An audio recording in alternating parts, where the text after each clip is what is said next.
campaign shirts because I still have so many of them.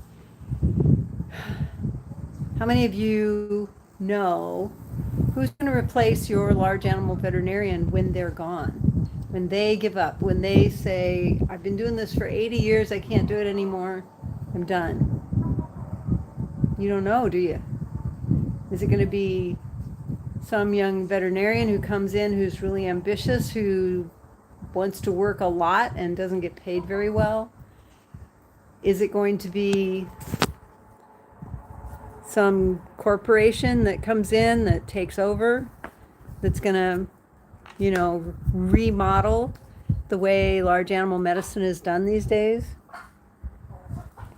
Will farmers and ranchers be required nowadays, like they are somewhat, to do more of their own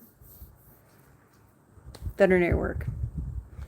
A lot of the big ranchers, if you're a giant ranch like King Ranch, you got your own vet.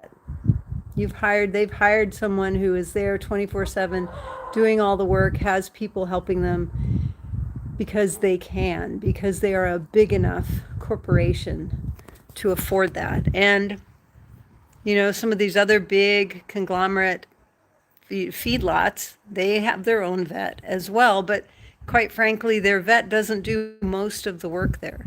Most of the work at those feedlots is done by ranch hands, people that they hire who are not by any means veterinarians. They're not trained that way. They don't necessarily understand those things. And it's not unusual for them to make, big mistakes that are costly, super expensive.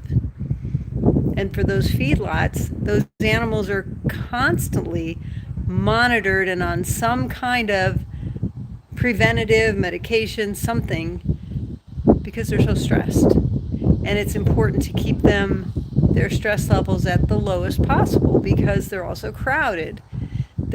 When you've got a crowded situation, one of the first things we see is a parasite overload, because it's not just one animal that's got a lot of parasites, they're passing them around. And the lowest on the totem pole get filled up with the parasites, because the more stressed an animal is, the more parasites it takes on. We see this even in people. So, for instance, think about cancer patients. When do people get cancer? They get it when they're stressed. They get it when their immune function drops. And we're hearing more and more these days that, I cured my cancer with some cattle dewormer, because it was a parasite overload. Because we all have parasites, but we all can live harmoniously, symbiotically with those parasites. Some people might even think these chickens are kind of parasites because I got to feed the little girls. And they are constantly eating. They're like a parasite on my bank account. But let's talk more back on health, your health, these animals' health. So in these feedlots, when there is that one, animal that maybe he's a little bit lame and he can't get to the water trough often enough, and he doesn't get to the feed bunk, he can't push his friends out of the way, he's going to have the biggest burden of parasites in him, because his immune system starts to drop. And that stress level, that rising cortisol, makes it more difficult for that animal to get over, to live with those little bugs that are feeding off of what he's providing. Who's going to take over those veterinary positions? Who's going to be there to help those veterinarians, continue and thrive and survive? Who's going to be there to help those ranchers thrive and survive? Will it be you? Will you go to vet school? Many. So, just got off the phone this morning with a soon-to-be doctor who said that what she sees from her perspective, and she owns horses, but she's not a veterinary doctor going to veterinary school. She sees there just aren't any large animal doctors out there. They're all going to small animal corporations. They're all gravitating toward higher paying jobs and fewer hours because they want a life. They don't want to be married to their job. They don't want to be married to their clients. So who's going to take that position over? Who will step in and be able to solve animal health issues and animal health problems for those animal owners, for those ranchers and farmers and horse owners?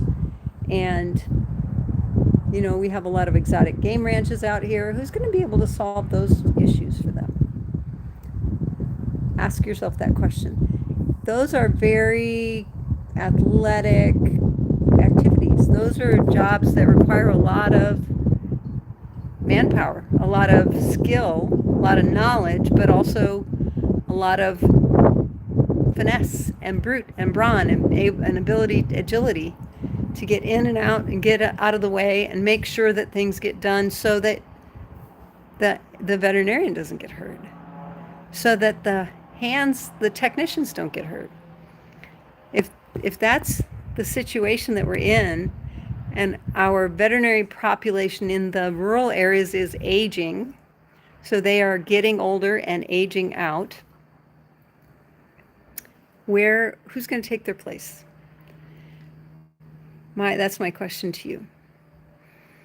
What if some trained doctor could come in who understands physiology and anatomy and neurology and the way that the body works, and could help those ranchers and farmers not have to be their own veterinarians, not have to do, what my pa used to do? Because oftentimes what pa used to do is dangerous for both the animal and for the owner, because they just made it up. They just did what they could or thought about, and they looked at the surface issues. What if someone could come in who doesn't just look at the surface issues and understands more deeply what's going on inside of that animal situation?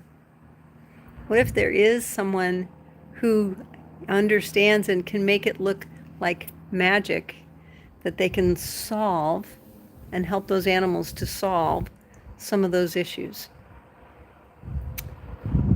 If you're a veterinarian or a chiropractor and you would like to be in that position, find us today at animalchiropracticeducation.com. Click on our button to join us for Intro to Animal Chiropractic, which is September the 3rd, where we will literally show you how to build a successful animal chiropractic practice. It's a 90-minute webinar. It's made just for you. It's so that veterinarians and chiropractors who want to add animal chiropractic can start with a good foundation and can build from there. Find us today at animalchiropracticeducation.com.